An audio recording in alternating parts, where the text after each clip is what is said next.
This video is made possible by our generous supporters on Patreon. Check out patreon.com/NWR for all the details.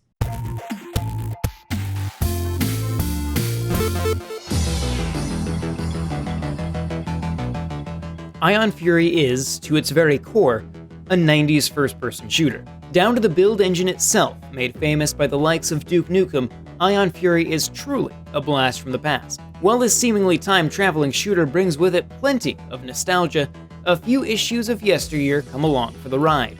The plot of Ion Fury is simple, though you'll need to hop into the README option on the main menu to get the details.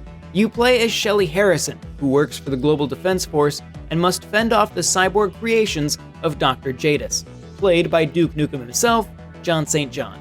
Honestly, the plot doesn't matter that much, and it's usually more of an excuse for the hero and villain to yell dated quips at each other.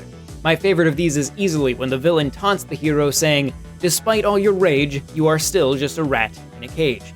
Shelly herself regularly blurts out one-liners in classic 90s style that range from dumb to downright cringy in all the best ways. It should be noted that there are multiple points in Ion Fury where the humor is far from politically correct by modern standards. While myself, I viewed this as further commitment to the 90s aesthetic, others could easily find it downright offensive. It certainly isn't for everyone, and your tolerance for the humor may vary. Gameplay is straightforward. There is no tutorial, and you'll have to hit the ground running. Shelly starts with nothing but a pistol and an electric baton. For a starting weapon, however, the pistol is extremely useful. It has an alternate fire mode that allows you to quickly pre-target enemies before unleashing a flurry of rapid-fire shots. Even late into the game as my arsenal grew, I found it incredibly helpful for taking out agile or small enemies.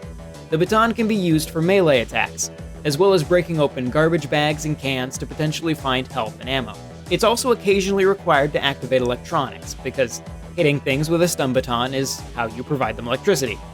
Duh. Although additional weapons will gradually fill out your selection, ammo is scarce enough that you'll find yourself using all of them.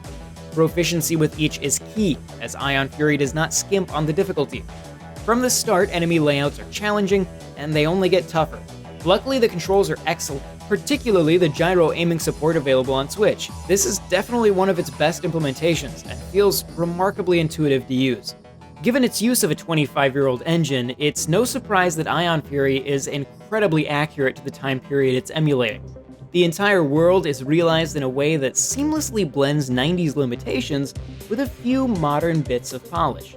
Enemies are all flat sprites and environments are suitably blocky. The only downside here is that Ion Fury uses a high degree of verticality in its level design.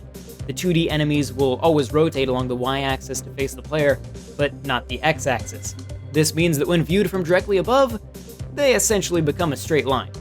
While it doesn't crop up constantly, it happens often enough to be noticeable. There are also occasional voxel-based 3D models that blend in incredibly well with the environment. Things like switches are fully modeled in 3D, though at a glance, you'll swear they're just a 2D spray. They can be deactivated from the options menu to provide a more authentic experience, but they're so well used that I strongly recommend just keeping them on.